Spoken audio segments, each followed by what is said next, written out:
얼마 전에 어느 은퇴 목사님께서 방송으로 재미있는 이야기를 들려주셨습니다. 그 목사님의 현역 시절 때 이야기인데요. 그 대신방 기간에 신방을 하고 나면은 그 어느 한 집에서 점심을 직접 만들어서 대접을 했잖아요. 예전에는. 그래서 신방 받는 권사님께서 목사님 사모님께 전화를 했대요. 목사님 뭐 좋아하세요? 목사님 좋아하는 음식을 만들어 대접하고 싶어서요. 그러나 사모님은 아무거나 그냥 잘 먹습니다. 이렇게 얘기하고 가르쳐주지 않았대요. 왜 그러냐면은 특정 음식물을 말하면은 그 음식만 계속 나올까봐. 그런데 이제 신방 첫날 목사님이 그 밥상에서 딱 맞는 반찬이 있었나 봐요. 입맛에 맞는. 그래서 그걸 맛있게 드셨대요. 근데 이제 문제는 그 다음 날부터였어요. 신방 가는 집마다 그 음식 계속 나오는 거예요. 그래서 궁금해서 물어봤대요. 그 첫 집 그 권사님한테 아니 도대체 어떻게 신방 가는 집마다 그 음식이 계속 나오냐고. 근데 목사님은 그 권사님의 답변을 지금도 20년이 넘었는데 잊을 수가 없대요. 목사님 젓가락이 어디로 자주 가는지 유심히 봤어요. 네, 그래서 다른 분들이 전화 와서 그 음식과 레시피를 공유했습니다. 이렇게 얘기를 하더래요. 이 말을 들은 목사님은 큰 깨달음을 얻었대요.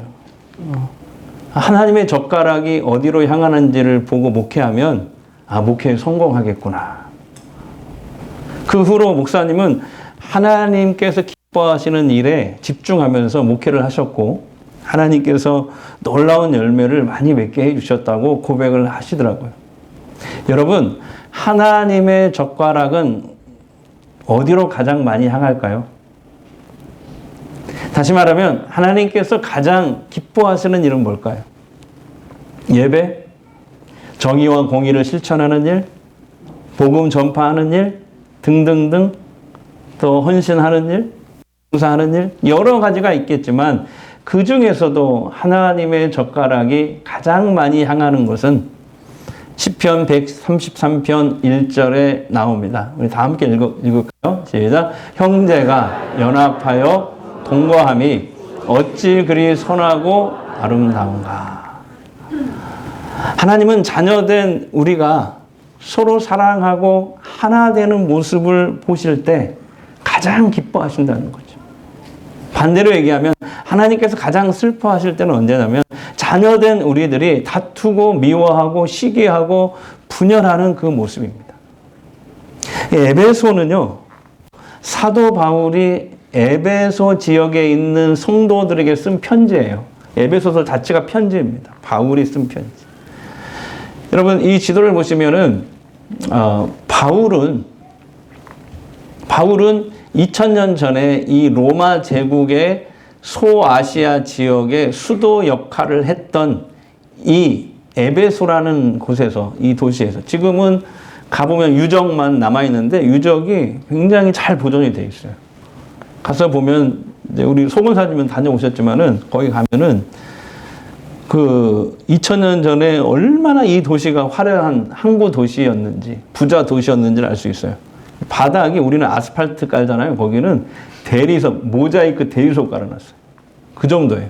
그리고 2000년 전에 수세식 화장실이 있을 정도니까.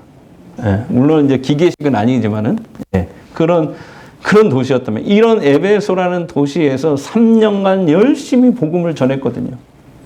낮에 굉장히 무덥거든요. 이 낮에 무더위 속에서 우리는 성경 공부해봤자 1시간 또는 2시간인데 4-5시간씩을 두란노 소원이라는 철학 강의실을 빌려가지고 제자 훈련을 했어요.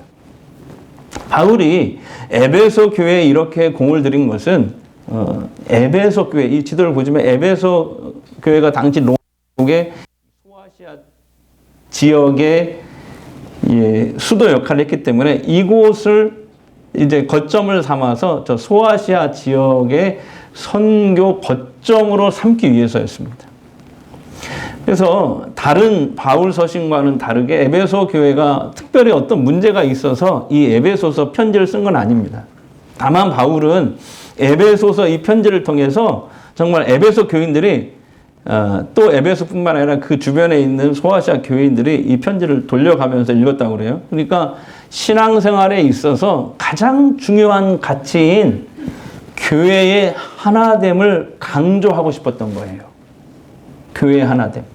당시 바울이 뭐 여기 아시아뿐만 아니라 이제 유럽에 가서 복음을 전했잖아요. 근데 복음을 전할 때마다 가장 걸림돌이 뭐가 있냐면은 그 유대인들이 그 이스라엘 역사에 보면은 그 외세의 침략을 많이 받아가지고 그 유대인들이 세계 곳곳에 많이 흩어져 있거든요. 침략을 받을 때마다 포로로 끌려가지고 그 우리나라도 옛날에 침략을 하도 많이 받아가지고 막 고려인들도 있잖아요. 저기 러시아에 그런 식으로 디아스포라 유대인들이 많이 살고 있었거든요. 근데 이 유대인들과 가는 곳마다 복음을 전할 때 보면 유대인들과 이방인들 사이의 갈등이 굉장히 심했다고 그래요. 왜냐하면 유대인들은 어디를 가든지 선민 사상이 있었기 때문에 이방인들을 막 무시하고 차별을 했거든요. 그래서 사도 바울은 이러한 세상 문화가 교회 안으로도 들어와서 성도들 사이에 혹시 갈등과 분열이 생길까 봐 바울은 크게 염려했던 것입니다. 자, 그렇다면 교회가 하나 되어야 하는 이유는 뭘까요? 바울은 본문 4절과 6절에서 이렇게 설명하고 있습니다. 우리 다 함께 읽을까요? 시작. 몸이 하나요 성령도 한 분이시니 이와 같이 너희가 부르심의 한 소망 안에서 부르심을 받았느니라. 주도 한 분이시요 믿음도 하나요 세례도 하나요 하나님도 한 분이시니 곧 만유의 아버지시다. 여기에서 우리가 주목해야 될 단어가 두 개 있는데 몸이다. 몸이라는 단어. 그러니까 사도 바울은요 에베소서 전체를 통해서 계속 반복하고 강조하는 게 교회는 주님의 몸이라는 거예요. 몸. 그렇게 얘기하고 그 다음에 여기 또 한 분 하나님. 여기서 성부, 성자, 성령을 얘기 삼위일체 하나님을 얘기하는데 삼위일체 하나님은 한 분이신데 세 인격이다. 이게 삼위일체거든요. 예, 하나님이 세 분이 아니라 하나님은 한 분인데 세 인격이다. 그래서 교회라는 게 뭐냐? 한 분 하나님의 가족 공동체다. 이것을 에베소서에서 계속 강조하고 있어요. 교회는 주님의 몸이다. 한 하나님의 가족 공동체다. 이렇게 얘기하고 있거든요. 그러니까 한번 생각해 보세요. 사람 몸이 찢어지면 어떻게 돼요? 사고가 나거나 이렇게 돼가지고 찢어지면 어떻게 됩니까? 죽게 돼 있어요. 생명력을 잃게 돼요. 그 순간부터 몸으로서 기능을 할 수가 없어요. 또한 가족들끼리 서로 싸우고 갈라지면 어떻게 됩니까? 그때부터는 더 이상 가족이 아닙니다. 마찬가지로 교회는 예수님의 몸이래요. 몸. 그리고 한 분이신 하나님을 아버지로 모신 가족 공동체이기 때문에. 그래서 사도 바울이 자신의 편지에서 하나님의 권속, 다 같이 하나님의 권속. 이게 하나님의 가족이라는 뜻이거든요. 이 단어를 많이 써요. 그래서 여러분 교회가 하나 되지 못하고 갈등하고 분열되면 그때부터 교회의 생명력과 기능을 상실해 버리는 거예요. 그래서 여러분 하나님의 젓가락이 가장 많이 향하는 곳은 바로 교회의 하나됨인 줄 믿습니다. 예. 교회가 분열되면 기능을 못해요. 쓸모가 없는 거예요. 죽은 교회. 자, 그렇다면 주님의 몸이고 하나님의 가족 공동체인 우리들은 어떻게 교회의 하나됨을 지켜나갈 수 있을까요? 자, 바울은 2절과 3절에서 네 가지를 권면하고 있습니다. 우리 다 함께 읽겠습니다. 시작. 모든 겸손과 온유로 하고 오래 참음으로 사람 가운데서 서로 용납하고 평안에 매는 줄로 성령이 하나 되게 하신 것을 힘써 지키니라. 여러분들이 이 말씀을 지금 보면은 네 단어가 딱 눈에 들어오지 않습니까? 들어올 수밖에 없죠. 제가 노란색으로 칠해놨으니까. 네 단어가 딱 들어오잖아요. 네. 자, 첫 번째 겸손입니다. 나를 낮추는 마음이에요. 겸손은 하나됨의 시작입니다. 겸손하지 않으면 어떻게 됩니까? 나는 너보다 나아. 이런 마음이거든요. 이런 마음은 하나됨을 망치는 거예요. 미국의 유명한 작가였던 C.S. 루이스라는 사람은 그의 책 순전한 기독교에서 이렇게 말을 했어요. 겸손이 뭐냐? 자신을 낮게 생각하는 것이 아니라 자신을 덜 생각하는 것이다. 겸손은 자신을 낮게 생각하는 것이 아니라 자신을 덜 생각하는 것이다. 라고 얘기했거든요. 그러니까 내가 잘났다고 내세우지 않고 다른 사람을 존중하고 배려하는 마음이 겸손이라는 거예요.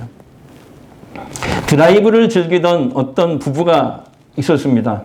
그런데 사소한 일로 차를 타고 가다가 계속 말다툼을 벌였어요. 서로 말도 않고 이제 썰렁하게 다시 집으로 돌아오는데요. 문득 차창 밖으로 개 한 마리가 얼쩡거리는 게 눈에 띈 것입니다. 남편이 그때 아내에게 빈정거리며 말했대요. 당신 친척이잖아. 반가울 텐데 인사나 하시지? 그랬더니 남편의 말이 떨어지게 무섭게 아내도 지지 않을세라 그 개에게 이렇게 크게 소리쳤다고 합니다. 안녕하셨어요, 시 아주버님. 자, 예수님은 제자들의 발을 씻기시면서 겸손의 본을 보여주셨습니다. 우리도 예수님처럼 나보다 상대방을 배려하고 존중하는 마음으로 살아야 될 줄 믿습니다. 자, 두 번째가 뭐라고 했냐면, 두 번째가 다 같이 온유. 예. 온유라는 것은 부드러운 마음이에요. 부드러운 마음. 자, 옆 사람이, 얼마나 부드러운지 한번, 제일 부드러운 얼굴로 한번, 바라봐 주세요. 예, 설교하고 있는데 이런 거 막 인상 쓰고 있으면 제가 무섭습니다. 예. 부드럽게 우리 같이 설교도 부드럽게 또 들을 때도 인상 쓰지 않고 부드럽게. 자, 부드러운 마음이 온유인데요. 근데 온유를 오해하는 분이 있어요. 약함이 아니에요. 절대 약함이 아니에요. 오히려 이 온유라는 것은요, 내적으로 강한 사람이 보여줄 수 있는 성품입니다. 예를 들어서 누가 나를 화나게 했다고 칩시다. 당장 막 소리 지르고 싶죠. 그런데 그때 화를 참고 부드럽게 대하면 그게 온유입니다. 자기를 컨트롤할 줄 아는 거지. 화를 참을 줄 알고 컨트롤할 줄 아는 것이 온유거든요. 그러니까 온유는 예수님의 대표적인 성품이에요. 갈라디아서에 보면은 이제 성령의 9가지 열매가 나오잖아요. 근데 그 9가지 열매가 모두 예수님의 성품이고 우리 그리스도인들이 닮아가야 될 성품인 줄 믿습니다. 그 9가지 열매 중에 하나가 온유란 말이죠. 온유. 예수님은 십자가에서 달려 죽으실 때 그때 온유함의 절정을 보여주셨어요.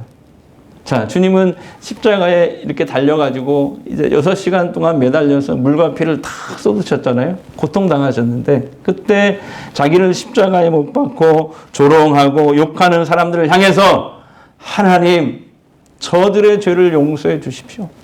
자신들이 하는 일을 몰라서 저럽니다 하면서 용서를 구하는 그 기도를 하셨잖아요. 50대쯤으로 보이는 어느 버스기사와 비슷한 나이의 승객이 뭐 때문인지 모르지만 버스 안에서 서로 막 욕을 섞어가면서 말다툼을 하고 있었습니다. 그러던 중에 승객이 버스 기사에게 말다툼의 종지부를 찢는 듯한 한마디를 했대요. 넌 평생 버스 기사나 해라.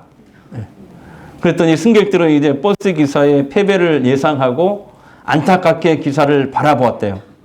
그런데 기사는 한술 더 떠서 그 승객에게 이렇게 말했대요. 넌 평생 버스나 타고 다녀라. 50보 100보입니다. 온유함은 싸움을 화평으로 바꾸는 힘이에요. 한쪽에서 아무리 막 싸우려고 덤벼들어도 이렇게 같이 맞서지 않으면 싸움이 안 되는 거죠. 싸움이 끝나요. 욕하고 싶을 때, 싸우고 싶을 때 그 마음을 잘 다스리는 사람이 바로 온유한 사람입니다. 어떤 교회에서는요, 성도들끼리 이 찬양 때문에, 예배 시간에 부르는 그 찬양 때문에 크게 다툰 적이 있대요. 예를 들면 이제 연세 드신 어르신 그룹은 우리는 전통적인 찬송가를 좀 불러라. 왜 우리가 모르는 CCM만 부르냐. 30, 40대 젊은 그룹들은 고리탑은 찬송가 좀 그만 부르고 밝고 경쾌한 CCM 좀 부르자. 이렇게 서로 부딪힌 거죠. 결국 예배 때마다 서로 불만을 터뜨리며 갈등이 깊어졌대요. 그러던 어느 날 목사님이 성도들을 다 불러 모아놓고 이렇게 말씀을 하셨대요. 우리가 찬양 스타일 때문에 싸우는 것은 예수님의 몸을 갈기갈기 찢는 것과 같아요. 예수님은 우리 모두를 한 가족으로 부르셨잖아요. 서로 다른 취향을 가진 것은 자연스러운 일이지만 그거 가지고 싸우는 것은 하나님의 마음을 또 아프게 하는 일이에요. 그 후로 성도들은 어떻게 했냐면 서로의 취향을 존중하면서 한 주씩 번갈아 가면서 한 주는 찬송가 위주의 찬양을 하고 또 그 다음 주는 CCM 위주의 젊은 사람들이 좋아하는 CCM 위주의 찬양을 번갈아 하면서 드려서 모든 예배가 다시 은혜롭게 되고 온 성도들이 하나가 되었다는 글을 제가 읽은 적이 있습니다. 자, 세 번째는 뭐냐면 다 같이 오래 참음. 오래 참음. 여러분, 하나됨을 위해서는 오래 참아야 돼요. 참는 건 쉽지 않아요. 특히 마음에 안 드는 사람을 참아두는 건 더 어렵죠. 예를 들어서 교회에서 자꾸 내 눈에 거스리는 사람이 있다고 가정해 봅시다. 그 사람의 안 좋은 모습을 볼 때 속으로 그러잖아요. 저 사람 도대체 왜 저러지? 하면서 기분이 언짢을 수 있잖아요. 하지만 오늘 바울은 얘기합니다. 한번 따라합시다. 사랑 가운데 서로 용납하라. 용납이란 말은요. 저 인간 왜 저래? 하면서 그 사람을 이해하려고 애쓰는 게 아니에요. 그냥 있는 그대로 이해가 안 돼도 있는 그대로 받아들인 것입니다. 예수님은 우리를 있는 그대로 받아주셨잖아요. 우리도 서로 용납하는 연습을 해야 합니다. 아니, 목사님 왜 그래야 됩니까? 왜 그래야 될까요? 하나님이 기뻐하시는 교회의 하나됨을 위해서잖아요. 그게 주님이 기뻐하시는 일이잖아요. 그게 교회의 가장 중요한 가치니까 그러잖아요. 네. 우리가 예수님 보고 참는 거지 그냥 참을 수 있나요? 예수님 때문에 참는 거지. 물론 오래 참음은 고통이 따라요. 하지만 그 고통을 견디면 어떻게 됩니까? 하나됨이라는 이 교회는 큰 선물을 받게 됩니다. 어떤 분은요, 그런 분이 있더라고요. 목사님, 왜 내가 무조건 참아야 돼요? 너무 억울하잖아요. 불공평해요. 라고 얘기하시는 분이 있더라고요. 실제로 이게 지금 얼마 전에 뉴스 기사에 나온 건데요. SBS. 이런 기사에 화내면 심장병, 참으면 우울증. 이런 기사가 나와요. 그러니까 특히 화를 참는 사람은 뇌졸중 위험이 높아진대요. 그렇다고 해서 화를 내면 심장병에 걸린다는 거예요.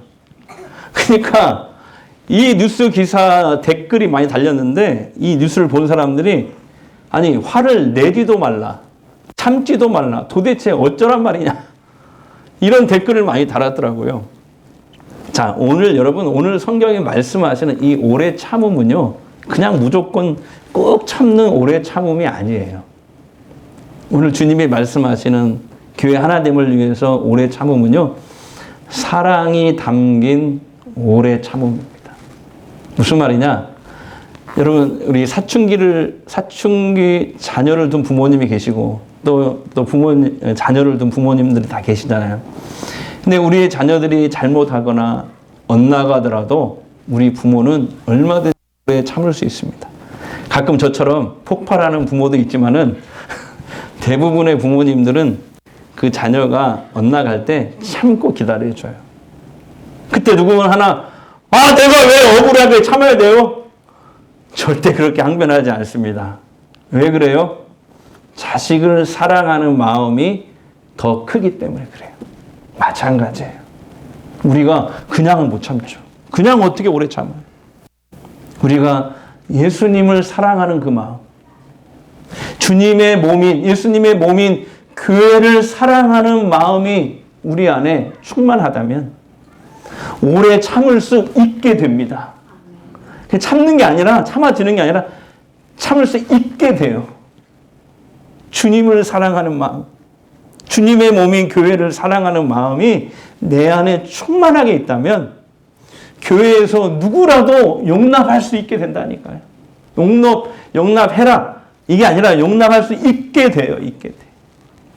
그런 의미에서 제가 여러분께 한번 여쭤볼게요. 한번 속으로 대답해 보세요. 여러분, 주님의 몸인 교회를 사랑하십니까? 예수님을 사랑하세요? 진짜 한번 대답해 보세요. 정말 우리 예수님을 사랑하십니까? 주님의 몸인 이 교회를 사랑하십니까? 그렇다면 오래 참을 수 있습니다. 어떤 사람도 다 용납할 수 있게 돼요. 오래전 우리 교단의 모 교회의 이야기입니다. 우리 교단의 이야기입니다. 이 교회가 예배당 건축을 하게 됐어요. 이제 기초공사를 하는데요. 교회 지대가 굉장히 높은 비탄진 곳에 이렇게 있었대요. 그러다 보니까 교회당을 세우려면 이렇게 축대를 높이 쌓아야 했대요. 옛날에는 우리 다가동 교회당도 그랬지만은 교회당 지을 때 온 교인들이 다 나와가지고 벽돌 한 장이라도 같이 날랐다고요. 기억나시죠? 그렇게 옛날에 다 일을 했어요. 그래서 온 교우들이 한 마음으로 하루 종일 축대를 쌓아 올렸대요. 땀을 뻘뻘 흘리면서. 그런데 아플싸 그날 밤에 큰 비가 온다는 소식이 뉴스에 나오는 거예요. 큰일 났습니다. 비가 오면 하루 종일 쌓아 올려놓은 이 축대는 다 무너질 것이 분명하기 때문입니다. 만약에 그런 일이 생긴다면 교회 성도들이 힘이 빠지고 신앙의 동력을 잃어버릴 게 분명했습니다. 근데 조금 있으니까 정말 하늘에서 시커먼 구름이 막 몰려오기 시작합니다. 현장에 나와 있던 목사님, 이하 장로님, 모든 교우들이 걱정이 태산이었습니다.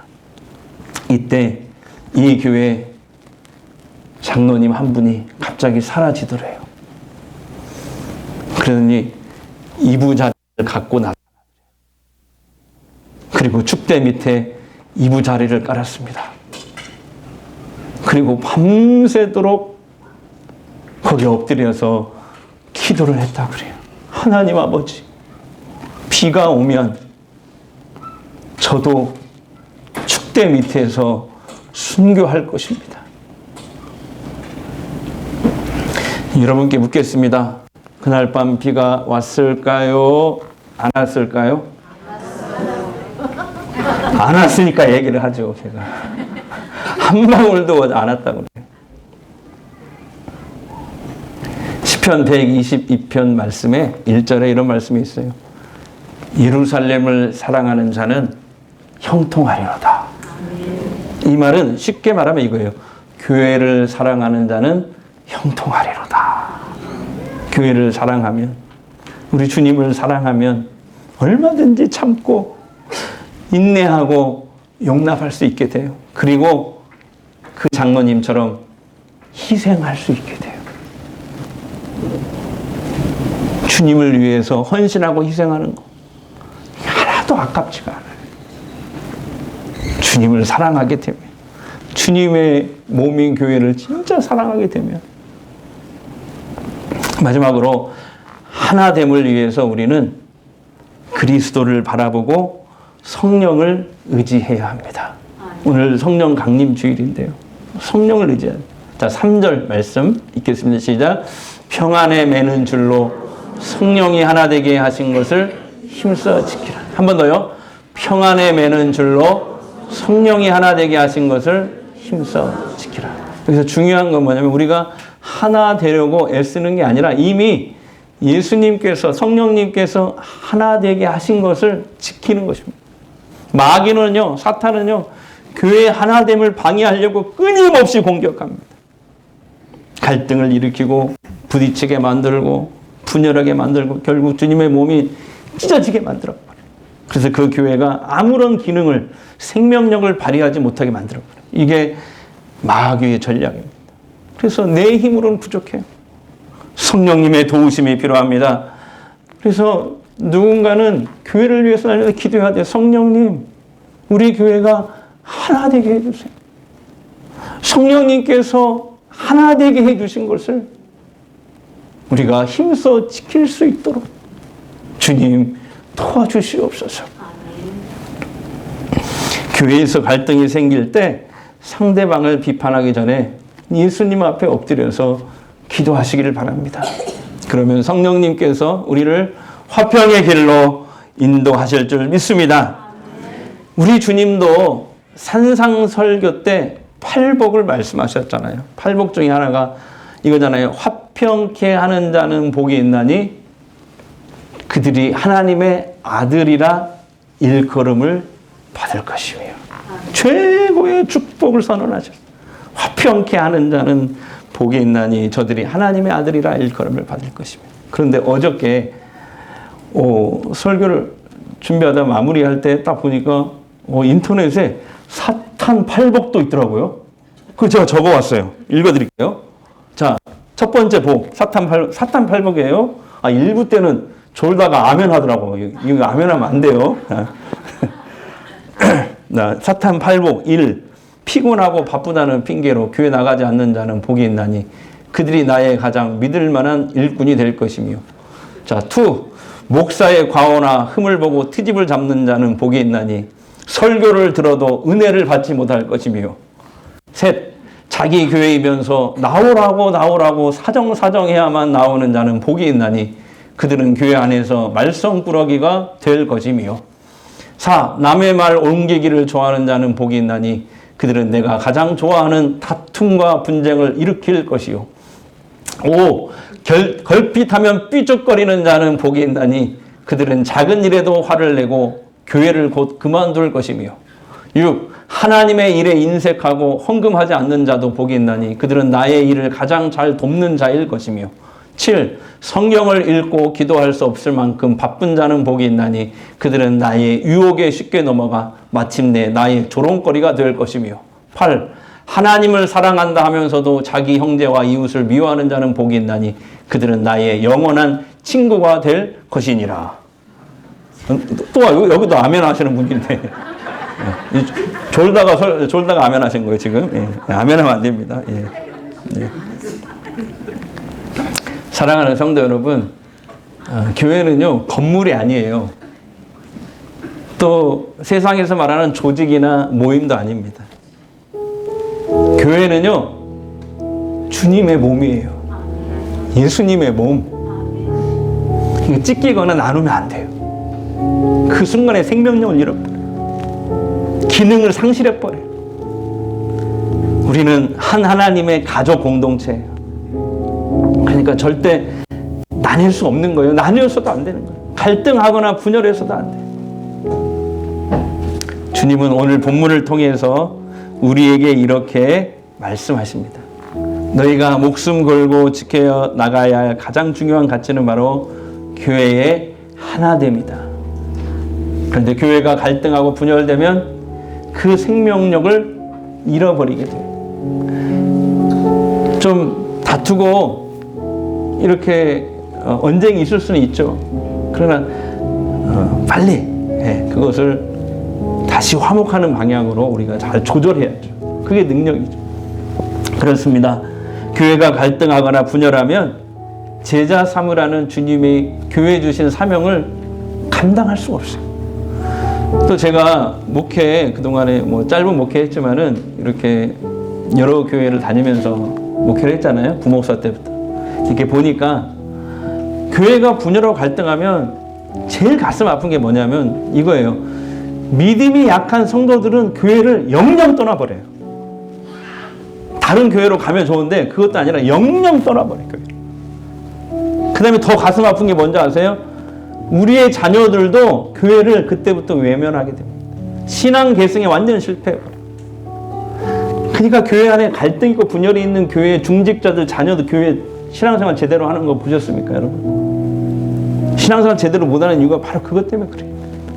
교회 안에서 싸우고 다툼, 갈등하는 걸 봤는데 더 이상 배울 게 없죠. 이런 교회에 내가 왜 가야 되냐, 이렇게 나오는 것이죠.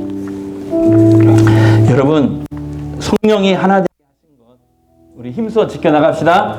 그럴 때 하나님께서 우리를 복음 전하는 일, 사람을 살리고 치유하는 일에 우리를 크게 사용하실 줄 믿습니다. 우리 찬양했으면 좋겠습니다. 이 교회라는 찬양 해볼까요? 사랑이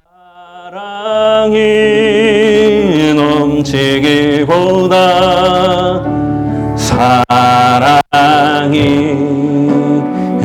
넘치는 교회 성김을 원하기보다 성김의 기쁨 알아가는 교회 세상이 주목하기보다 주님이 주목하는 교회 화려한 겉모습보다 중심이 주를 향한 교회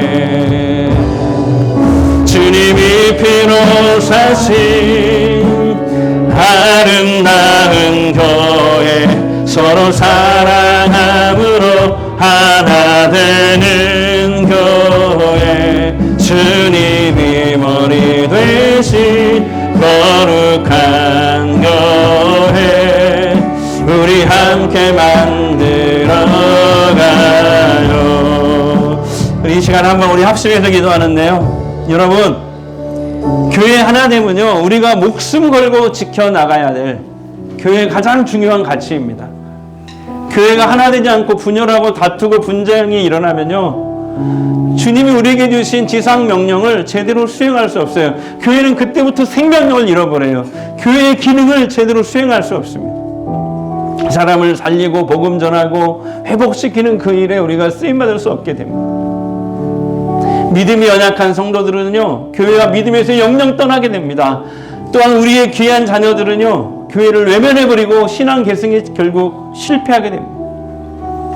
여러분 하나님을 위해서 오늘 성경 말씀처럼 겸손과 온유, 오래 참음과 또 성령님 의지해야 돼요. 성령께서 하나 되게 하신 것을 우리가 힘써 지켜나가야 됩니다. 하나님의 젓가락이 가장 많이 향하는 곳은 그래서 다름 아닌 성도의 하나됨이에요. 성령님 이 시간 우리 모두가 교회의 하나됨을 위해 헌신하는 그런 성도들 되게 하옵소서. 우리 잠시 통성을 한번 기도하겠습니다. 우리 아버지 하나님 감사합니다. 주님께서 저희들을 사랑하시고 아버지 인도해 주시니 감사합니다. 하나님 우리가 성령께서 하나 되게 하신 것을 힘써 지켜나가는 성도들 되게 하옵소서. 믿음이 연약한 성도들은 교회와 믿음의 동력 떠날 수가 있습니다. 우리의 귀한 자녀들은 교회를 외면해버리고 신앙 계승에 실패하게 됩니다. 하나님 하나님을 위해서 겸손과 온유 오래 참음 성령님을 의지하는 저희들 되게 하옵소서. 성령께서 하나 되게 하신 것을 우리가 힘써 지켜나갈 수 있도록 주님 도와주시고 하나님의 젓가락이 가장 많이 향하는 곳은 성도의 하나됨 교회 하나됨입니다. 이 가장 중요한 가치를 잘 지켜나가는 우리 성도들 되게 하옵소서. 교회 하나됨을 위해서 헌신하는 성도들 되게 하옵소서. 하나님 이 세상은 갈수록 더 혼돈과 갈등 속으로 빠져들고 있습니다. 새로운 대통령이 선출됐지만 여전히 이 나라는 동서로 다 갈라져 있습니다. 하나님 새로운 정부가 이제 이 국민들의 마음을 하나로 통합하는 일에 최선을 다하게 하시고 우리 모든 국민들이 하나 될 수 있는 그래서 대한민국 모든 경제와 외교적인 그런 문제들을 잘 헤쳐나갈 수 있도록 하나님 지혜를 허락하여 주시옵소서. 대한민국을 살려주시옵소서. 우리가 특별히 교회입니다. 주님의 몸인 교회입니다. 교회의 하나됨을 통하여 세상의 나라와 하나님의 나라가 얼마나 다른가를 우리는 보여주어야 합니다. 우리의 하나됨을 통하여 하나님 나라를 세상 가운데 선포할 수 있도록 또 그것이 교회의 존재 목적이고 복음에 합당한 삶임을 우리가 깨닫게 되었습니다. 성령께서 하나 되게 하신 것을 우리가 지켜가는 것이 모든 그리스도인들에게 주어진 가장 중요한 소명임을 알았습니다. 그리스도 안에서 한 몸이 되는 비전을 안고 우리 안에서 하나됨을 힘써 지켜가는 일에 우리 모두가 쓰임받는 전주성과 함께 모든 하나님의 가족들 되게 하옵소서. 이제 치유기도 하겠습니다. 아픈 곳에 손을 대십시오. 그럼 마음이 힘드신 분은 두 손을 가슴에 얹으십시오. 치유기도 하겠습니다. 이 시간 주님이 원하시면 어떤 질병이라도 치유될 줄 믿습니다. 주님, 아픈 내 몸과 마음을 만져주시옵소서. 회복시켜 주시옵소서. 성령의 기름을 발라 주옵소서. 하나님의 살아계심을 보게 하옵소서. 모든 질병과 가난, 고통과 저주는 예수의 이름으로 떠나갈지어다. 사라질지어다. 소멸될지어다.